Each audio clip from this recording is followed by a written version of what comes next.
Gago na, ako. Ayan, sa pool. Likod. Likod pa, gago, nadapa ako.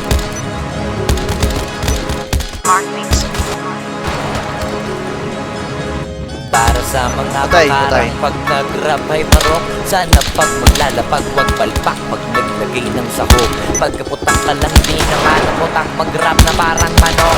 Asa ka pa mas papalakpak pa ako pagkapapatay ng lamok. Mahirap na pag nila pag ako nagbaulan na. Dito tipo na puro na amba. Alam mo na pag ako sumampa lalo na sa kanta. Malaman na kami palaban pa di lang basta maganda. Lagi ko binubusog o madla. Di ako gumagawa na lampa. Tsaka na malamya gusto ko walang hiya. Alam mo alam niya di ako pumalya. Di na para magtaas pa ng nilalato. Kasi ngayon salita na ang nilalaro. Para lang ipamuka sa kanila kung gaano ba sila kababano.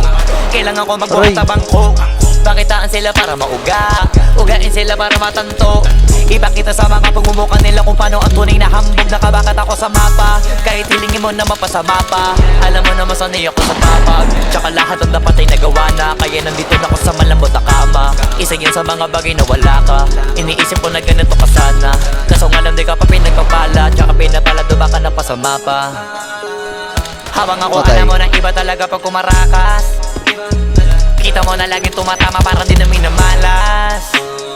Parami na lang na parami kasi wala na nababawas. Iba talaga pagka pumatas. Isa ka sa pinakamaangas, pinakamagiting, pinakamaytira, pinakamatiro, pinakamabisa, pinakabadito, pinakabihirang, pinakamasipag, pinakamasiba, pinakamagitong, pinakamaingat, pinakapabibong, pinakakumita. O baka naman uli na kayo sa balita. Kabaliktaran ako ng pinakamahina. Wala kung bakit kung meron mayabangan dyan.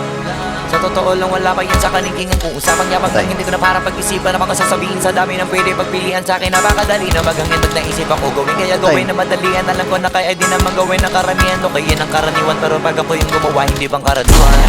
Patangalamang to kaya to palaban sa ko. Di ba bakit at ko? Para merami na ring naranasan kaya naging matatag ko. Iba-iba tayo ng sapatos. Ako nakagapos muna bago nakarating. Ikot ako. Maayos muna bago pa nasira. Tapos ako yung nasira muna bago ko inayos. Patay.